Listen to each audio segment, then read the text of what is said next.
제가 그 오픈 채팅방으로 지금 질문을 받고 있는데요. 제가 먼저 한 분씩 질문을 드리고 그리고 나서 이 질문을 이어가도록 하겠습니다. 먼저 남궁성 감독님께 질문 드리겠습니다. 그 감독님 2007년 세상의 끝, 그리고 2009년 최악의 친구들, 2012년 남자들 등의 단편 작품들을 만드셨고요. 또 모임별의 뮤직비디오도 연출을 하셨었죠. 네.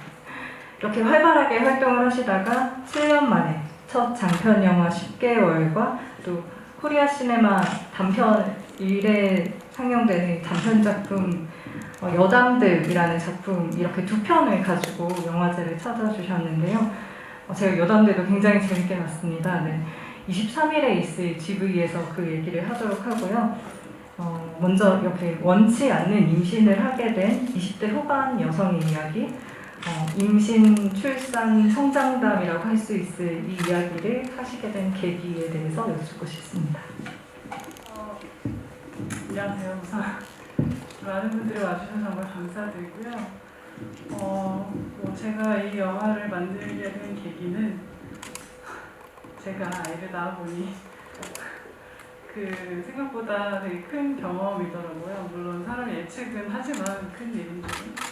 그래서 제가 출산을 하면서 느꼈던 점이 이 사건이 되게 흔한 사건이기도 하고 많은 여성들이 겪는 일인데 왜 이게 주인공인 영화가 없지? 라는 의문이 들었어요. 그래서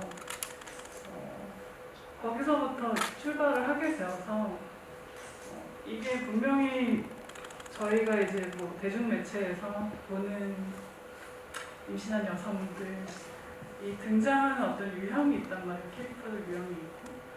근데 그들은 항상 무슨 다른 이야기의 어떤 옆에 있는 조건처럼 등장하기도 하고 자기가 뭘 원하는지 되게 정확하게 잘 아는 인물들, 내가 중절을 원한다, 중절을 하러 가는 이야기, 혹은 내가 아이를 낳고 싶어. 근데 우리 주인공 남자애가 철이 벌들어서 화내고 이런 식의 역할들만 일단 생각이 들었고 그런데 실제 이 임신 출산의 여정이 되게 복잡하고 혼란스럽고 굉장히 큰 감정의 롤러코스터인데 그 이야기가 없다는 게 너무 이상하게 생각이 들어서 어떤 의무감으로 영화를 구상을 하게 되었습니다. 말씀 듣고 보니까 정말 이 임산부의 시각으로 이렇게 임산부를 중심으로 한 그런 영화를 보기가 어려웠던 것 같아요. 진짜 어떤 이야기의 도구, 이야기를 진행시키기 위한 도구로 나오거나 굉장히 또 전형적으로 좀 어떤 카테고리 갇힌 그런 인물로 묘사가 됐던 것 같은데요. 굉장히 좋은 영화였던 것 같습니다. 네. 다음으로 최성은 배우님께. 최성은 배우님은 최근에 최정열 감독님의 영화 시동에서 굉장히 파격적인 빨간머리 소녀 소경주 역으로 출연하셨고, 또 MBC에서 곧 방영될 예정인데요. SF8의 이효정 감독의 유주인 조안에도 출연을 하셨습니다. 또 연극도 하셨죠. 피아 씨앗이라는 작품. 제가 마침 부산 아트센터에서 봤었는데요. 그래서 굉장히 반가웠습니다. 이렇게 활발한 활동을 하고 계시는데 임산부 역은 아마 처음이었을 것 같아요. 그래서 어떤 점이 어려우셨는지, 특히 또 이렇게 틀에 박힌 임산부가 아니라 뭔가 성장하고 변화하는 그런 모습을 보여줘야 하는 임산부 역할을 하실 때 굉장히 중요하게 생각하는 게 어떤 거였을지 궁금합니다. 안녕하세요. 저는 배우 최서은이라고 하고요. 일단은 맨 처음에 시나리오를 보고 감독님의 전 작들을 봤을 때 굉장히 진짜 같이 작업을 해보고 싶다라는 생각이 많이 들었었고요. 시나리오가 너무 재밌어서 내가 경험해보지 않은 어떤 임산부 역할을 내가 잘 할 수 있을까 이런 생각보다는 되게 재밌게 할 수 있겠다라는 어떤 기대감이 더 컸고 이제 하다 보니까 이제 막상 촬영이 얼마 남지 않았을 때부터 내가 이거를 정말 경험해보지 않은 건데 내가 잘 할 수 있을까라는 생각이 많이 들어서 다큐멘터리나 많은 임산부분들의 실제 어떤 출산의 과정이 담겨있는 영상들을 많이 참고하려고 했던 것 같고요. 그리고 출산이나 뭐 어떤 임신에 대한 부분보다 최미래라는 역할이 어떻게 하면 좀 더 매력적으로 관객들한테 다가갈 수 있을까를 고민을 좀 많이 했던 것 같은데, 그게 이제 좀 저라는 사람의 좀 템포나 저라는 사람, 최성원이라는 사람의 색깔이랑 많이 좀 이렇게 겹쳐져서 이제 나온 것 같아서요. 네, 이제 네, 그렇습니다. 네. 저는 보면서 개인적으로 좀 어떤 사회인으로 또 사회인이기도 하니까 그렇게 살아가기 위해서 좀 솔직한 감정을 누르고 터지고 그 부분들이 그 변화들이 굉장히 재밌게 표현이 잘 된 것 같아서 굉장히 그 부분을 재밌게 봤는데요. 특히 이 새로운 면접 보러 갔을 때 한판 이미 터뜨리고 나서 새로운 면접을 보러 갔을 때 그걸 누르고 어떤 꼬리를 내리고 이렇게 하하하 웃는 그런 장면에서 굉장히 웃을 수밖에 없었던 좀 슬프지만 네, 그런 감상이 들었습니다. 네, 그 다음으로 네, 유희경 배우님께 질문드리겠습니다. 헤르츠 밤의 미용실 같은 단편 작품들을 하셨고 또 2016년에 이상덕 감독님의 그 장편 영화죠 여자들에 출연하셨습니다. 또 중편 오라비를 이해하기 위하여 그리고 또 뮤직비디오에 굉장히 출연을 많이 하셨어요. 그 옥상달빛, 짙은, 잔나비 등의 뮤직비디오에 출연을 하셨습니다. 그런데 제가 이렇게 인터뷰를 찾아보다 보니까 2013년에 단편 영화 고열로 데뷔를 하셨고 한동안 연기를 그만두고 바텐더 일을 하셨다고 들었어요. 그래서 이제 여기 클럽 신도시잖아요. 거기서 일하고 디제잉하는 모습이 굉장히 자연스러웠는데요. 또 한편 이 김김이라는 캐릭터는 그래서 좀 이 임신이라는 사건이 누구보다 더 어색한 사람, 네, 그런 사람으로 그려진 것 같습니다. 어떻게 보면 굉장히 찰떡인 캐릭터, 일을 해보시기도 하셨으니까 그런 걸 하셨는데 또 익숙하긴 하지만 그럼에도 연기를 할 때 중요하게 생각하는 부분, 그런 부분은 어떤 것일지 궁금합니다. 안녕하세요.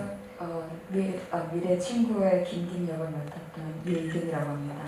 일단 질문에 답을 드린다면 당시에 이게 촬영을 한 지가 조금 돼서 그 당시 때는 사실 저는 친구 역할로 나오니까 사실 그냥 자연스럽게 제 주변 친구들 상황들을 보면서 좀 생각을 했던 것 같아요. 그렇게 김김을 다가갔고 그냥 정말로 내 친한 친구가 뭐 이 작품으로 통해서 최성원 배우님을 만나게 됐는데 정말 내 절실한 베스트 프렌드가 임신을 원치 않은 임신을 했다면 이 생각을 굉장히 많이 하면서 미래를 대했던 것 같아요. 근데 그거를 뭔가 전형적인 따뜻한 친구가 아니라 뭔가 독서를 해줄 수 있고 뭔가 좀 더 객관적으로 실질적인 그런 현실적인 조언들을 해줄 수 있는 친구로 좀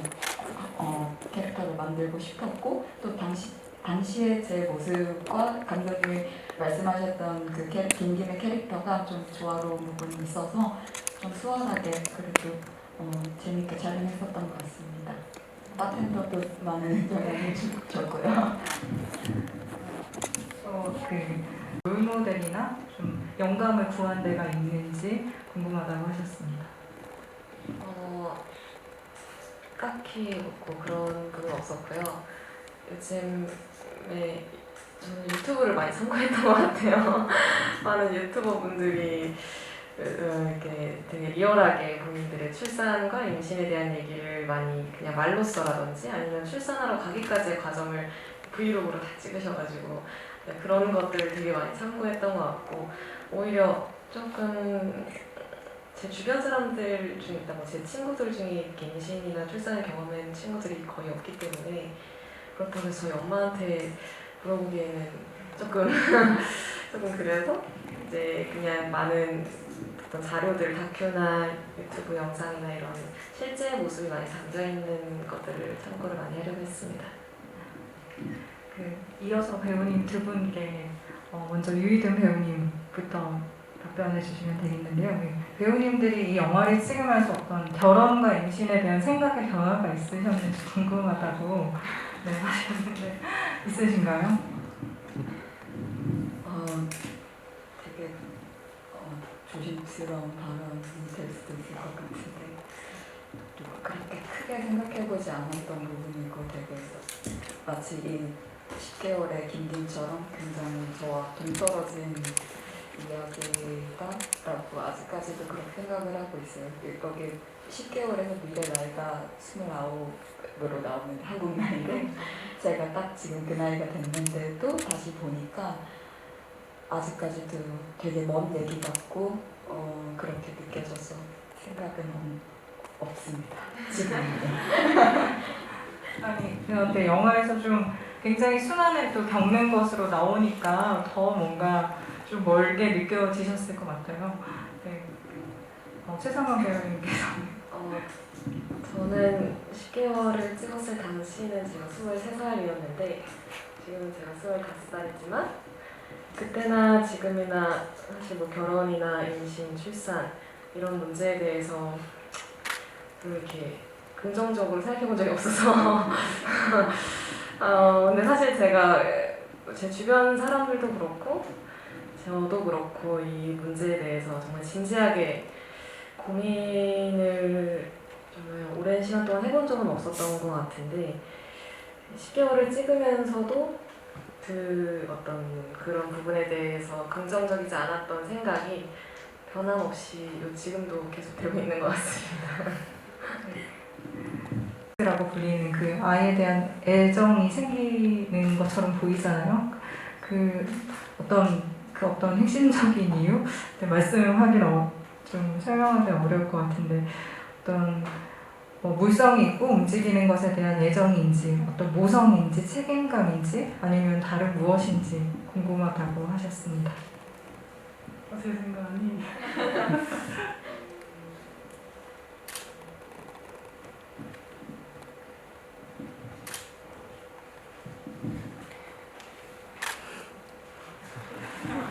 너무 어려운 질문이죠. 이제 연기를 할 때는 정말 정확하게 정의를 내리고 카오스에 대한 마음 이런 거야 사실 정의를 내리고 하진 않았었기 때문에 그렇게 미래는 카오스에 대한 마음 이런 거야 라고 뭐라고 딱 얘기를 하지는 못하겠는데 엄청난 이제 영화 속에서 계속 우리가 고민을 많이 하잖아요. 정말 준주하는 곳에도 가보고 그리고 한국인과도 계속 갔다가 계속 어떻게 해야 될지 혼란스러워하는 그 과정, 그 긴 시간 동안 이 카오스라는 아이와 정말 어떤 말로 뭔가 형언할 수 없는 유대감이 생기지 않았었을까라는 생각이 지금 제일 큰 것 같아요. 저의 경우에는 그 유대감, 저희가 모성이라는 말을 너무 플랫하게 쓰기 때문에 그게 저는 실체가 아닐 수도 있다고 생각하거든요. 하지만 아이라는 건 생명체잖아요. 제가 모르는 심지어. 그러니까 내 아이라서가 아니라 그냥 어느 날 갑자기 우리 집에 나타난 생명이기 때문에 어쩔 수 없이 정이 드는 것 같아요.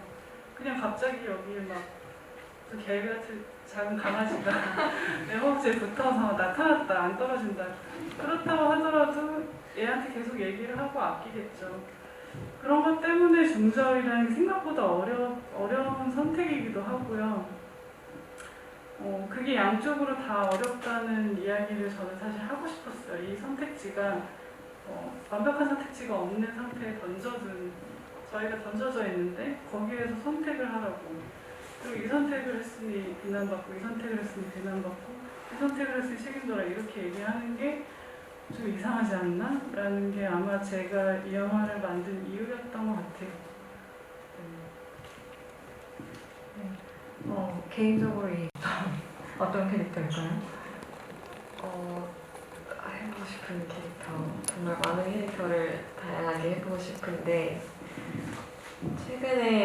최근에 정말 너무 좋은 영화를 봐서 나중에 이런 영화가 꼭 한국에서 만들어져서 이런 역할을 꼭 해보고 싶다라고 생각을 했던 거는